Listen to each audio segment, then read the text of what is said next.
Bonjour, c'est Jules Lavie pour Code Source, le podcast d'actualité du Parisien.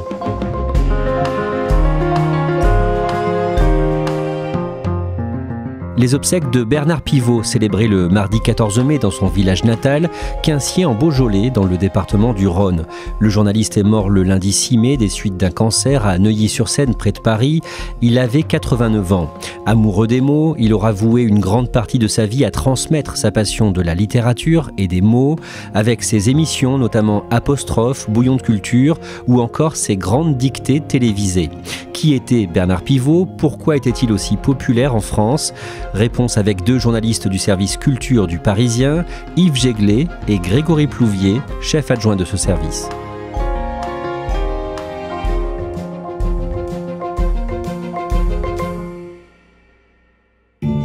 Grégory Plouvier, le lundi 6 mai, en début d'après-midi, l'une des filles de Bernard Pivot, Cécile, annonce à l'agence France Presse que son père est mort à l'âge de 89 ans. Et dans les minutes et les heures qui suivent, le journaliste reçoit une pluie d'hommages. Jusqu'au plus haut sommet de l'État, le ministère de la Culture publie un hommage, également le président de la République, Emmanuel Macron, qui évoque un passeur populaire et exigeant.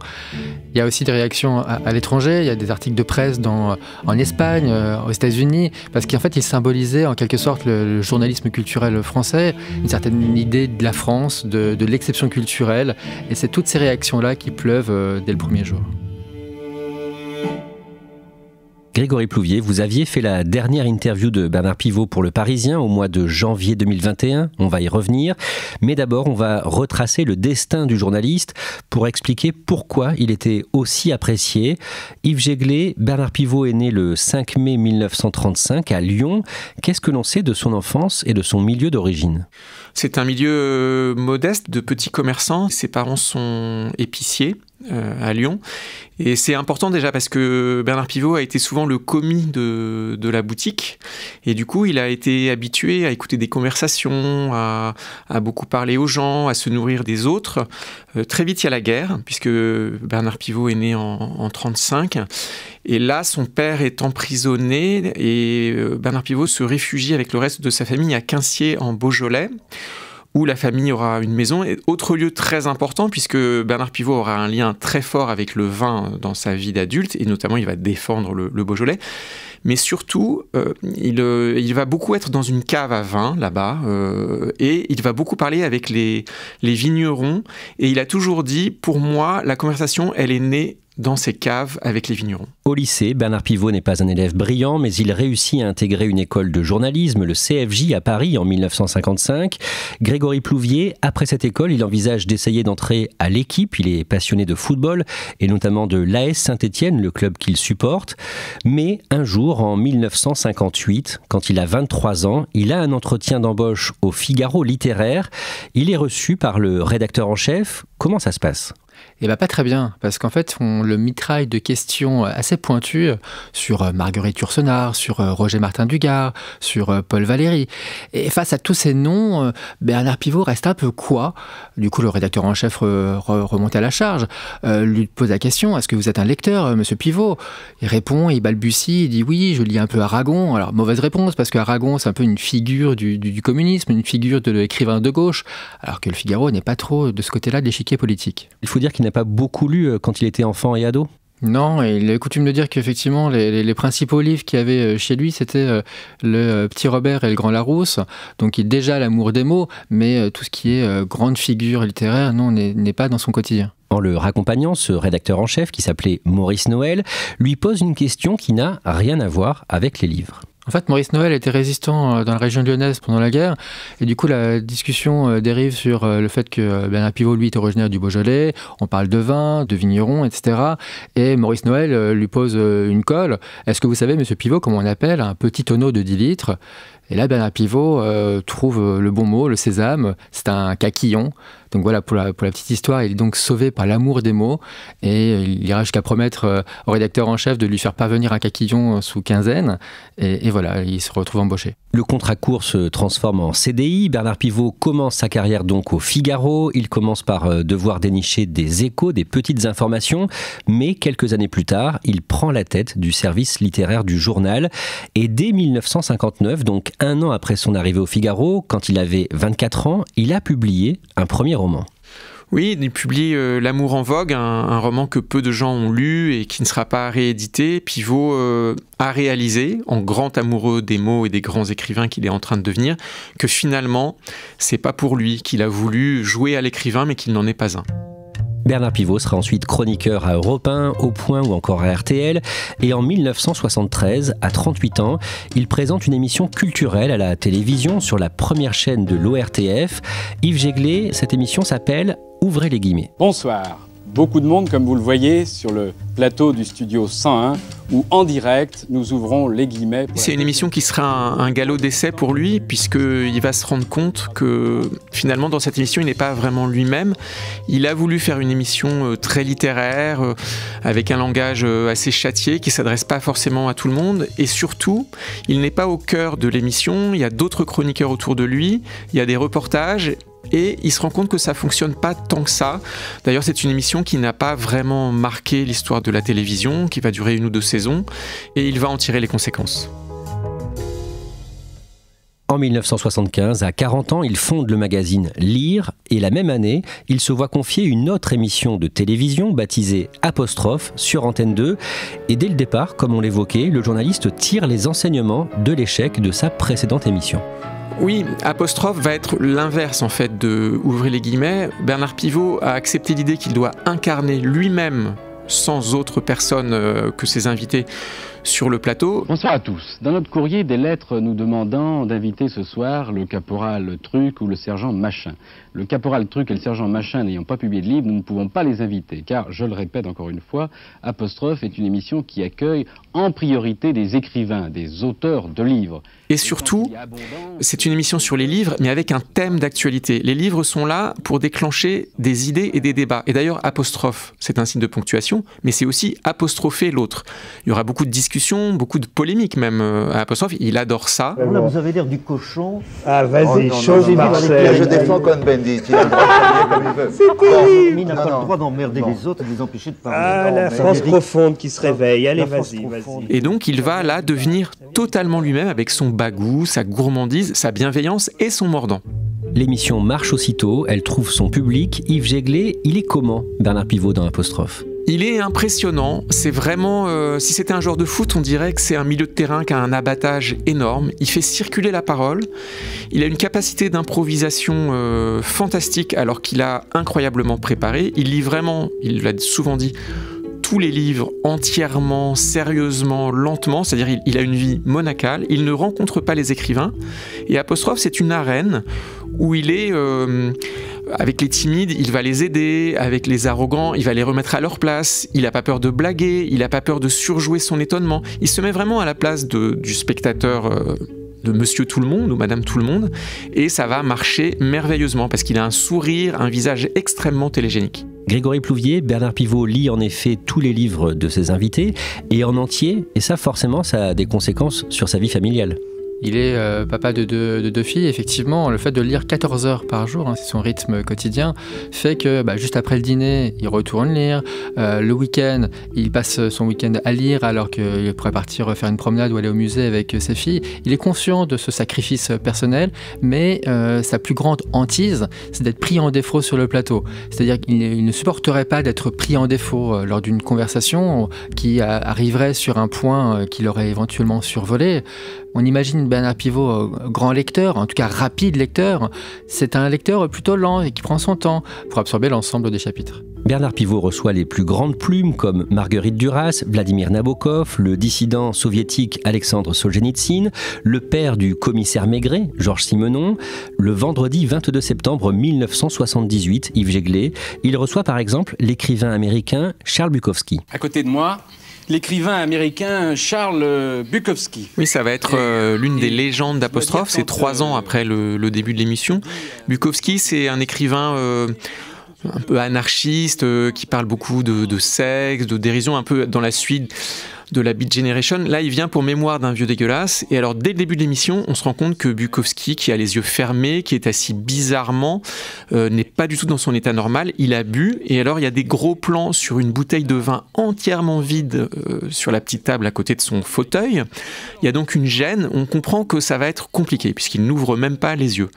Néanmoins, l'interview se fait. L'interview de Bukowski, alors il répond, les yeux mi-clos, mais un peu dans une posture d'Américain. Il y arrive. On m'accuse de beaucoup de choses. Les choses les plus spectaculaires dont on m'accuse sont évidemment vraies. Les choses les plus ternes sont fausses. Le problème, c'est quand les autres écrivains sont amenés à parler, Bukowski se met à divaguer de plus en plus, à les interrompre. Il y a 2 écrivains, dont Kavanagh, qui lui disent « tu nous enquiquines » ou il y en a même un qui lui dit « je vais pas dire ferme ta gueule, mais je le pense un petit peu ». Et Bukowski, moi je te dirai pas ta gueule, mais ça fait rien, laisse-moi un peu parler quand même. Et à un moment, il devient tellement hagard que son éditeur décide de venir le chercher. Il est assis juste à côté de Pivot, Bukowski, et donc il se lève. Pivot lui serre la main. Au revoir, monsieur. Adieu. Mais c'est une scène totalement lunaire, mais curieusement bienveillante. Il y a une écrivaine qui lui dit je savais pas qu'on pouvait amener son manger. Lui, il amène une bouteille de pinard. Mais il a apporté ses bouteilles. Il a apporté ses bouteilles. Il a apporté ses bouteilles. C'était la télévision qui lui offrait, moi. Il a apporté lui-même ses bouteilles. Je savais pas qu'on pouvait apporter son manger, moi. Ça amuse plutôt les autres et ça fait partie vraiment de l'histoire de la télé. Yves Jéglé, Bernard Pivot présente Apostrophe pendant 15 ans, il devient très populaire en France et incontournable dans le monde de l'édition. Oui, on parle d'une époque où il n'y a que 3 chaînes de télé, où il y a beaucoup moins de loisirs, il n'y a pas les téléphones, il n'y a pas Internet, il n'y a pas les plateformes. On lit donc encore beaucoup et Pivot est au centre de tout. Il faut réaliser que dans les librairies, il y avait des rayons Apostrophe, vus à Apostrophe. On sait que le fait de passer à Apostrophe pouvait multiplier par 10 les ventes. J'ai même lu que sur certaines années, le tiers des ventes de livres étaient liées à Apostrophe. En tout cas, on lui prêtait un pouvoir considérable. À tel point qu'un jour, en 1981, un conseiller culturel du président François Mitterrand, l'intellectuel Régis Debray, a essayé de mettre un terme à cette influence. Oui, alors Régis Debray, dans un certain monde, c'est une icône. Il a connu Che Guevara, il a écrit beaucoup de livres, c'est un grand sociologue, un penseur. Et donc, il est conseiller de François Mitterrand et il va faire une sortie en disant « ça suffit, ce monopole d'un homme, Bernard Pivot, sur la vie littéraire et intellectuelle française ». Et il dit « il faut que ça cesse ». Alors ça ne va pas cesser et ce qui est amusant, c'est que Régis Debray va devenir en fait un des invités les plus récurrents d'Apostrophe et que Bernard Pivot et lui vont devenir très amis. Bernard Pivot décide d'arrêter de présenter l'émission à la fin de la saison 1990 pour ne pas risquer de lasser les gens, explique-t-il. Mais dès 1991, il lance une nouvelle émission, Bouillon de culture, toujours sur Antenne 2. C'est comment, Yves Jéglé, et est-ce que les audiences sont toujours aussi bonnes ? Alors, ce qui est intéressant, c'est déjà ce qui se passe après Apostrophe, parce qu'on l'a oublié, mais le successeur désigné, c'était Bernard Rapp, qui pendant 1 an va avoir une émission littéraire. Ça va être une catastrophe en termes d'audience, ça ne va pas marcher. On fait donc revenir Bernard Pivot et il tente une nouvelle émission, Bouillon de culture. Mais il y aura en fait 2 chapitres, entre guillemets. Le premier Bouillon de culture, qui ne va durer que quelques mois, il y a des sujets, des reportages, et ça ne marche pas non plus. Et au bout d'un moment, Bernard Pivot comprend que ce que les gens attendent de lui, c'est qu'il soit au centre du débat et qu'il fasse parler des invités. Donc Bouillon de culture va devenir une sorte de apostrophe bis, sauf que ce ne sont pas des écrivains uniquement, il peut y avoir des cinéastes, des acteurs, des musiciens. Il réunit dans son salon littéraire, avec le même naturel, des gens qui comptent dans la vie culturelle. Alors la dictée de la finale. Grégory Plouvier, en parallèle de ses émissions culturelles entre 1985 et 2005, Bernard Pivot organise régulièrement des grandes dictées à la télé. Ça s'appelle les Dicos d'or sur France 3. À quoi ça ressemble et pourquoi il fait ça ? Alors déjà, ça s'appelle les Dicos d'or, mais dans le langage commun, tout le monde parle de la dictée de Pivot. Ça ressemble à quoi ? Ça ressemble à une émission de dictée. Donc littéralement, c'est Bernard Pivot qui est dans une posture de prof assez géniale, c'est-à-dire que sympathique et malicieux. Son but, c'est de dépoussiérer l'exercice. C'est la terreur des élèves, la dictée. Là, chacun, devant sa télé, on prend son carnet, on note, on joue, alors on se lance des défis. Tu feras moins de 5 fautes, plus de 10 fautes, etc. Et le but, c'est de donner envie aux gens de retrouver l'amour des mots. Et c'est organisé dans des cadres assez somptueux, chaque fois. Ça peut être l'Opéra Garnier une année, ça peut être l'Assemblée nationale, c'est même une année au siège de l'ONU à New York. Et voilà, le but c'est de glorifier la langue française. Voici La littérature à l'estomac, c'est le titre. Entre mon gîte et la Bibliothèque nationale, je suis souvent saisi d'une fringale irrépressible. On a beau dire, les nourritures intellectuelles ne sauraient remplacer le boire et le manger. Au niveau sentimental, Bernard Pivot a confessé dans l'un de ses livres qu'il adore plonger le regard dans les décolletés. Une attachée de presse qui le connaît le décrit comme un séducteur, mais qui n'a jamais été lourd. Avec la mère de ses 2 filles qu'il avait rencontrées au CFJ, ils se sont séparés après 25 ans de vie commune, mais ils sont restés proches. Bernard Pivot a toujours refusé la Légion d'honneur. Un jour, un journaliste lui demande s'il aimerait faire partie de l'Académie française. Il répond que la seule académie qu'il aurait tenté, c'est l'Académie Goncourt, mais qu'il ne peut pas en faire partie évidemment puisque ce cercle est réservé aux écrivains. Yves Jéglé, que se passe-t-il en octobre 2004 ? Bernard Pivot devient le premier journaliste de l'histoire à intégrer l'Académie Goncourt. Et ça va être une révolution parce que à cette époque et depuis des décennies, tout le monde pense que, dans le milieu littéraire en tout cas, que les prix sont plus ou moins achetés, truqués, arrangés. On parle de Gallimard, Grasset, Le Seuil qui trustent les prix. Il est très rare que de petits éditeurs décrochent le Goncourt, même si ça peut arriver. Et on dit surtout que les écrivains ne lisent pas. Toujours la même histoire. Pivot, lui, il lit. Et dès ses débuts, Pivot va faire lire les autres. Finalement, il va jouer un peu le rôle qu'il tenait dans ses émissions. Il va pousser à plus de débats, plus de rendez-vous, plus de contacts entre les jurés, et ça va faire bouger le Goncourt et lui redonner une légitimité plus importante. Qu'est-ce qu'il aime aussi dans cette Académie Goncourt ? Il aime beaucoup l'idée que c'est une académie où on n'a pas un siège, comme à l'Académie française, mais on a un rond de serviette dans un bon restaurant, Drouan, avec de très bons vins. C'est autour de mets choisis, gourmets, que les jurés se retrouvent. Et finalement, parler de livres en buvant un verre de vin du Beaujolais ou d'ailleurs, Pivot, il adore ça. En 2006, il publie un livre qui va être remarqué. Il a publié des livres tout au long de sa vie, mais donc pas des romans. Ce livre, c'est le Dictionnaire amoureux du vin, et il y parle aussi de lui, Yves Jéglé. Oui, alors, il faut savoir que c'est une collection, le Dictionnaire 2, c'est une invitation à des auteurs à parler de leur passion principale, et du coup, effectivement, à se raconter.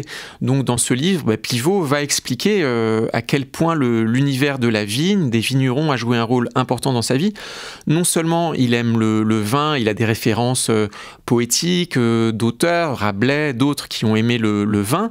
Pour lui, c'est très lié au plaisir des mots, d'une certaine ivresse, mais aussi il va expliquer que finalement il s'est construit dans ce monde de fidélité et de temps laissé. Il compare un petit peu le temps de l'écriture ou le temps pour un livre de naître à celui d'un vin qui va se bonifier.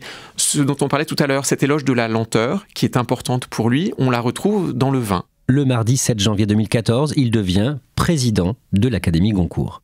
Oui, alors là, il va enfin pouvoir faire ce qui était son rêve, c'est-à-dire, c'est un petit peu comme dans les Dicodor, il est le patron, et j'ai réécouté un apostrophe où il dit « ici c'est moi le patron », il aimait ça quand même.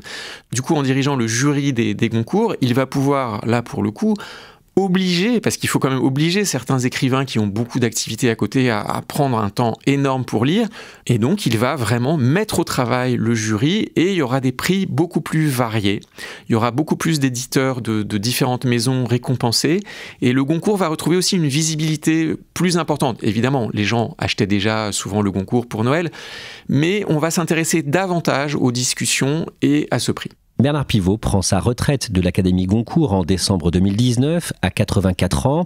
Il dit vouloir laisser sa place, son couvert au restaurant Drouan, à un jeune écrivain. Il renonce également à sa chronique dans le Journal du Dimanche qu'il signait depuis 1992. Il continue à être actif, à écrire, Grégory Plouvier, mais sur le réseau social Twitter. Oui, alors c'est un réseau sur lequel il est présent depuis quelques années déjà, vu qu'en 2015, il a publié un recueil de ses plus beaux tweets dans un livre qui s'appelle « Les tweets sont des chats ». C'est une discipline pour lui quasi quotidienne de croquer l'air du temps, que ce soit l'actualité politique, sportive, économique, par une petite formule, une pensée qu'il l'envoie comme ça à son public. Et sur Twitter, il devient en fait une espèce de phénomène jusqu'à être suivi par plus d'1 million de personnes. En janvier 2020, la romancière Vanessa Springora publie Le Consentement. Elle dénonce l'emprise qu'elle dit avoir subie de la part de l'écrivain Gabriel Matzneff, qui l'a séduite en 1986 quand elle avait 14 ans, lui 50. À ce moment-là, Yves Jéglé, une archive de l'émission Apostrophe ressort sur les réseaux sociaux. On y voit Bernard Pivot présenter Gabriel Matzneff et son attirance pour les très jeunes filles de façon complice. Gabriel Matzneff, qui est en face de vous, s'il y a un véritable professeur quand même d'éducation sexuelle, c'est quand même Gabriel Matzneff. Gabriel Matzneff était invité très régulièrement à Apostrophe, pratiquement pour chacun de ses livres. Moi j'étais adolescent, j'ai vu plein de fois Matzneff à la télé, et ce jour-là, effectivement, Pivot, d'un air un peu égrillard, lui dit « Alors Gabriel Matzneff, vous aimez vraiment les très jeunes filles vous aimez les minettes », et avec un sourire effectivement complice. Oui, mais alors pourquoi vous êtes-vous spécialisé dans les lycéennes et les minettes? Au-dessus de 20 ans, on voit que ça ne vous intéresse plus. Mon cher, c'est la réciprocité aussi qui est vraie. À l'époque, personne ne va s'en offusquer, sauf une écrivaine canadienne, Denise Bombardier, qui va de manière très virulente dire écoutez, non, ça n'est pas possible. Si Gabriel Matzneff n'avait pas cette aura littéraire, il aurait à faire face à des procédures judiciaires. La littérature ne peut pas servir d'alibi. Il y a des limites même à la littérature. Il n'y a pas de limite à la littérature. Et je crois que si M. Matzneff était plutôt un employé anonyme de n'importe quelle société, je crois qu'il aurait des comptes à rendre avec la justice de ce pays. Et sur le plateau, les gens vont se moquer d'elle, et Bernard Pivot sera plutôt du côté des rieurs. On sait comment il a vécu la republication de cette archive ? Il l'a très mal vécu, ça a été le début d'une période plus difficile, notamment sur Twitter. Il a subi un énorme bashing à ce moment-là, parce que beaucoup de gens très jeunes ne connaissaient pas en fait Apostrophe, où il y avait quand même le contexte d'une époque où effectivement Matzneff faisait partie de la vie littéraire, et du coup beaucoup de gens vont dire « Ah bon, mais Bernard Pivot, il est comme ça ?» Et lui, il va pas comprendre, parce que c'est un homme quand même de son temps, donc d'une autre époque, qui lui-même était quand même assez séducteur, ou en tout cas voilà, il y avait une galanterie différente, et on sait qu'il va être très triste, mais il va finir par s'excuser. Grégory Plouvier, on le disait au début de cet épisode de Code Source, vous avez interviewé Bernard Pivot en janvier 2021 chez son éditeur Albin Michel à Neuilly-sur-Seine, près de Paris. À ce moment-là, il a 85 ans, ce sera sa dernière interview accordée aux Parisiens. Racontez-nous comment il vous reçoit. On est juste à la fin du 2e épisode du Covid-21, donc je le vois au loin dans un bureau, il a un masque qui est posé sous son menton, il est en train de signer des dédicaces pour son nouveau livre. Lorsque j'arrive, il remonte son masque parce qu'on m'avait dit qu'effectivement qu'il n'était pas en grande forme. On apprendra plus tard qu'il lutte contre un cancer. Il me dit tout de suite qu'il va coup-ci coup-ça, ce sont ses mots. Je le sens un peu fatigué, on sent qu'il lutte contre quelque chose de grave, mais au fur et à mesure de la conversation, il commence à se délier, il commence à retrouver ses mots d'esprit, ses formules délicieuses, et je tombe rapidement sous le charme du personnage. Son nouveau livre, c'est un livre sur la vieillesse, ça s'appelle « Mais la vie continue ». Qu'est-ce qu'il dit de la vieillesse ? Il dit que c'est un piège, entre guillemets, la vieillesse. Qu'on peut très bien, par flemmardise, par paresse, tomber dans une espèce de routine qui est mortifère. Et donc, il fait une espèce d'éloge de la curiosité à tout âge. Dire qu'on peut avoir des premières fois jusque très tard dans la vie. On peut se rapprocher de ses amis, vivre des bons moments jusqu'au bout de son existence. C'est un livre qui est finalement plein d'espoir. Yves Jéglé, finalement, Bernard Pivot aura écrit une vingtaine de livres.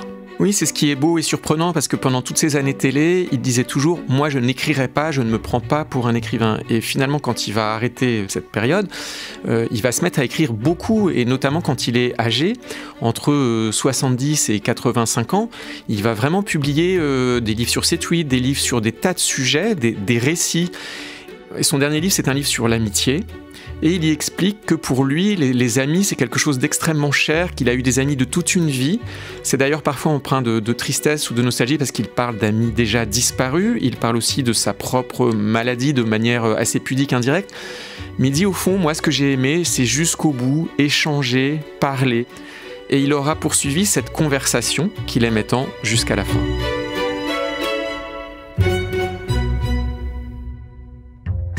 Merci à Grégory Plouvier et Yves Jéglet. Cet épisode de Code Source a été produit par Raphaël Pueyo, Thibault Lambert et Clara Garnier-Amouroux. Réalisation, Julien Moncouquiol. N'oubliez pas les 2 autres podcasts du Parisien, Le Sacre jusqu'au JO de Paris 2024. Chaque mercredi, les confidences de médaillés d'or olympiques et paralympiques. Et Crime Story, chaque samedi, une grande affaire criminelle. Si vous aimez ces podcasts, n'hésitez pas à nous laisser des étoiles ou un commentaire sur votre application audio préférée pour nous faire remonter dans les recommandations.